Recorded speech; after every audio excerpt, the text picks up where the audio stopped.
Hello दोस्तों, मेरा नाम है हिमांशु राय और आज का हमारा टॉपिक है प्रकाश का परावर्तन यानी रिफ्लेक्शन ऑफ लाइट। तो आज के इस वीडियो में हम जानेंगे कि रिफ्लेक्शन ऑफ लाइट क्या होता है, उसके क्या नियम होते हैं, कैसे इसको डिफाइन करते हैं। तो आइए पहले हम जानते हैं इसकी डिफिनेशन। क्या होती है इसकी definition? When light travelling in a medium encounters a boundary leading to second medium, part of incident light is returned to first medium. This phenomena is called reflection of light. इसका मतलब है कि जब किसी एक मीडियम से आती हुई लाइट किसी दूसरे मीडियम के सरफेस से टकराती है और टकराने के बाद लाइट वापस उसी पहले वाली मीडियम में चली जाती है, तो इस फिनोमेना या इस घटना को हम कहते हैं प्रकाश का परावर्तन यानी रिफ्लेक्शन ऑफ लाइट। तो यहाँ पे दो मीडियम हैं। पहला मीडियम ये है एयर, और दूसरा मीडियम जो है हमारा ये प्लेन मिरर है, समतल दर्पण। ठीक है, तो लाइट जो है इस पहले मीडियम से आती हुई इस दूसरे मीडियम के सरफेस से टकराती है और टकराकर वापस उसी पहले मीडियम में चली जाती है। तो ये जो फिनोमेना है इसे हम कहते हैं प्रकाश का परावर्तन यानी रिफ्लेक्शन ऑफ लाइट। तो इस डिफिनेशन को आप नोट कर लीजिए, और अगर इस डिफिनेशन को समझने में आप कोई दिक्कत हो रही हो तो इसका एक सिंपल डिफिनेशन है। आप बस इतना समझिए कि लाइट का किसी चिकने तल यानी स्मूथ सरफेस से टकराकर वापस लौट जाना ही प्रकाश का परावर्तन है। किसी भी लाइट का एक स्मूथ सरफेस यानी चिकने तल से टकराकर वापस लौट जाना प्रकाश का परावर्तन कहलाता है। ठीक है, तो इसका ये एक सिंपल डिफिनीशन है, तो आप इसको भी नोट कर सकते हैं। ठीक, तो ये हमारे डिफिनीशन हो गए रिफ्लेक्शन ऑफ लाइट के। तो आप इन सारी डिफिनेशन को नोट कर लीजिए। अब हमें यहाँ पे कई बेसिक टर्म मिलते हैं, जैसे आपतित किरण, परावर्तित किरण, आपतन बिंदु और अभिलंब। ठीक है, तो हम इन्हें एक एक करके समझेंगे। चलिए शुरू करते हैं। जो ये लाइट है जो हमारे दर्पण यानी प्लेन मिरर या कोई भी सरफेस हो से टकराती है उसे हम कहते हैं आपतित किरण। यानी जो लाइट दर्पण के सरफेस से टकराती है उसे आपतित किरण यानी कि इंसिडेंट रे कहते हैं, और टकराने के बाद जो लाइट जाती है वापस उसे हम कहते हैं परावर्तित किरण यानी रिफ्लेक्टेड रे। सिंपल सी चीज है इसमें कि जो लाइट टकराती है दर्पण के सरफेस से उसे कहते हैं आपतित किरण यानी इंसिडेंट रे, और जो वापस लौट जाती है उसे कहते हैं परावर्तित किरण यानी रिफ्लेक्टेड रे। तो ये हमारे दो रे हो गए यानी इंसिडेंट रे और रिफ्लेक्टेड रे। अब आप यहाँ पे देख रहे हैं कि जो आपतित किरण है यानी इंसिडेंट रे, ये दर्पण के जिस पॉइंट पे टकराती है उस पॉइंट को हम कहते हैं आपतन बिंदु। आपतन बिंदु यानी कि पॉइंट ऑफ इंसिडेंस।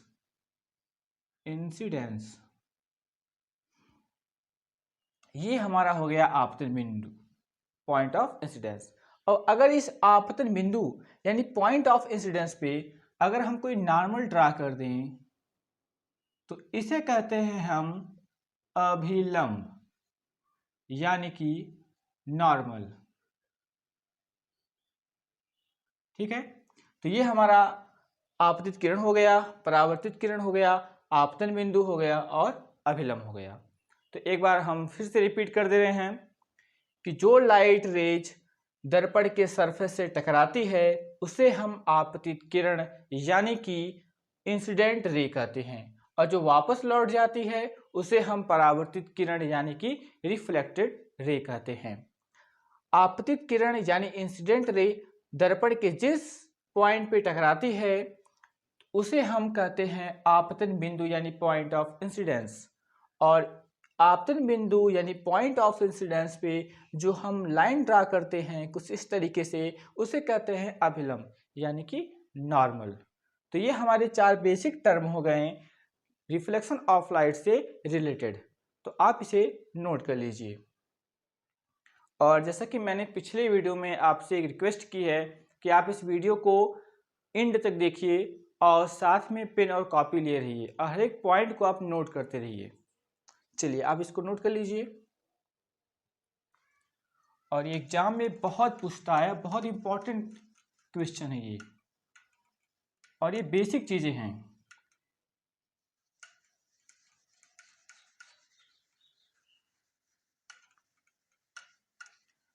अब हमें 2 नियम पढ़ने हैं,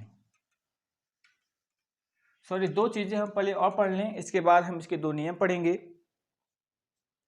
अभी मैं जो पहला इसका फिगर बनाया था उसमें एक लाइट टकराती है, इसको हम कहते हैं आपतित किरण, और जो वापस चली जाती है उसे हम कहते हैं परावर्तित किरण। ठीक है, ये हो गई हमारी आपतित किरण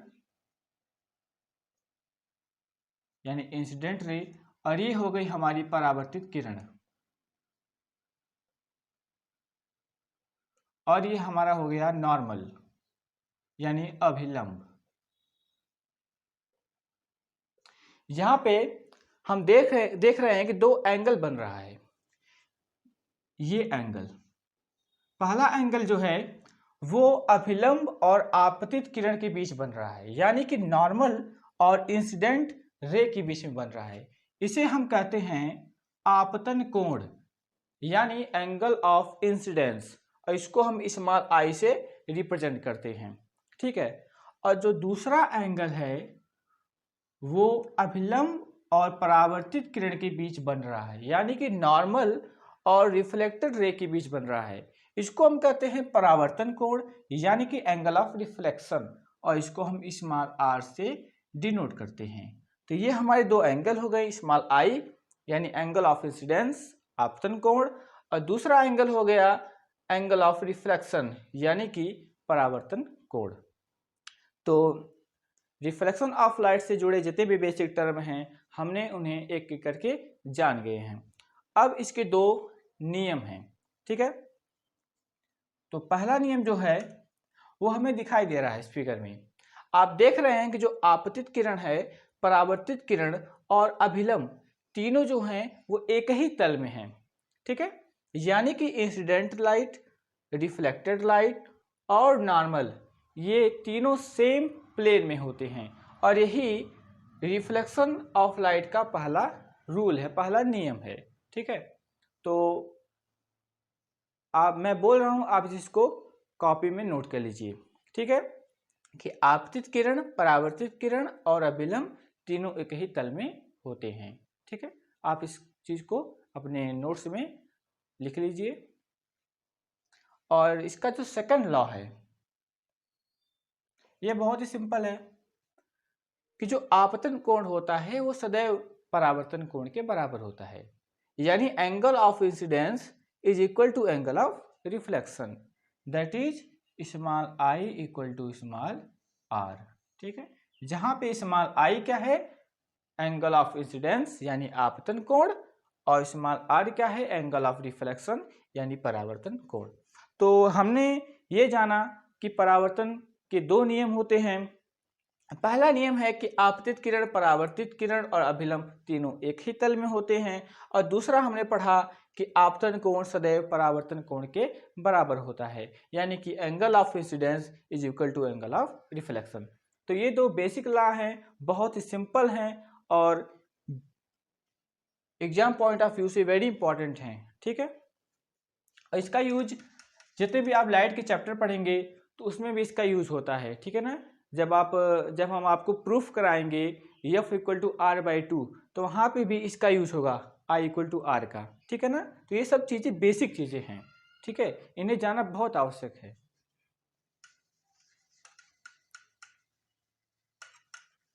अब हम आते हैं परावर्तन के प्रकार पर, यानी कि रिफ्लेक्शन ऑफ लाइट के कितने टाइप्स होते हैं। ठीक है, तो अगली हेडिंग है परावर्तन के प्रकार, परावर्तन के प्रकार यानी टाइप्स ऑफ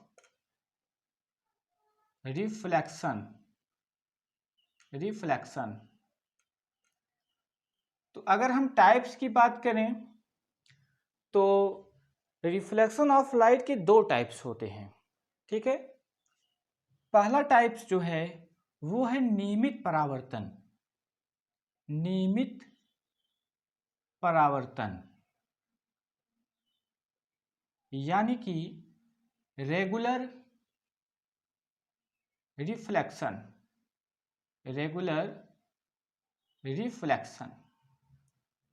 और नेक्स्ट जो है दूसरा जो है वो है अनियमित परावर्तन, अनियमित परावर्तन यानी इसको हम इरेगुलर रिफ्लेक्शन भी कह सकते हैं या कहीं कहीं इसका यूज होता है डिफ्यूज, ठीक है ना, इसको हम बोलते हैं डिफ्यूज। इसको आप इरेगुलर रिफ्लेक्शन भी कह सकते हैं या डिफ्यूज भी कहते हैं, ठीक है। तो अब हमें जानना है कि नियमित परावर्तन क्या होता है, अनियमित परावर्तन क्या होता है। हमने पढ़ा परावर्तन में कि कोई ये सरफेस है, ठीक है, कोई प्लेन मिरर है या कोई भी स्मूथ सरफेस है, यहाँ से लाइट टकराती है और टकरा के वापस लौट जाती है, तो ये जो फिनोमेना है, घटना है, ये कहलाता है परावर्तन। तो अब ये नियमित परावर्तन क्या होता है, अनियमित परावर्तन क्या होता है। तो पहले हम जानते हैं नियमित परावर्तन क्या होता है। अगर लाइट का रिफ्लेक्शन यानी प्रकाश का परावर्तन किसी चिकने तल से हो रहा है यानी कि स्मूथ सरफेस से हो रहा है, ठीक है, तो उसे हम कहते हैं नियमित परावर्तन। और अनियमित में क्या होता है कि जो रिफ्लेक्शन होता है लाइट का वो किसी रफ सरफेस पे होता है, ठीक है, यानी कि रफ सरफेस का मतलब होता है कोई खुरदुरा तल हो, ठीक है ना। तो ऐसे रिफ्लेक्शन को हम कहते हैं, ऐसे परावर्तन को हम कहते हैं अनियमित परावर्तन। तो ये दो इजी इसके टाइप्स है, ठीक है। अब बहुत ही सिंपल टॉपिक है ये, इसमें कोई टिपिकल चीज़ नहीं है। मुझे नहीं लगता कि इसमें कोई ऐसी टिपिकल चीज़ है जो आपको समझ में ना आई हो। तो आई होप आपको सारी चीज़ें समझ में आई होंगी। और अगर आपको ये वीडियो पसंद आई हो तो प्लीज़ लाइक कीजिए, वीडियो को शेयर कीजिए और चैनल को सब्सक्राइब कीजिए। और नेक्स्ट वीडियो जो होगा हमारा स्फेरिकल मिरर पे होगा यानी दर्पण पे होगा। तो आप इसी तरह से हमारे वीडियो को देखते रहिए और हमारे चैनल को सब्सक्राइब कीजिए और वीडियो को ज़्यादा से ज़्यादा लोगों में शेयर कीजिए। धन्यवाद।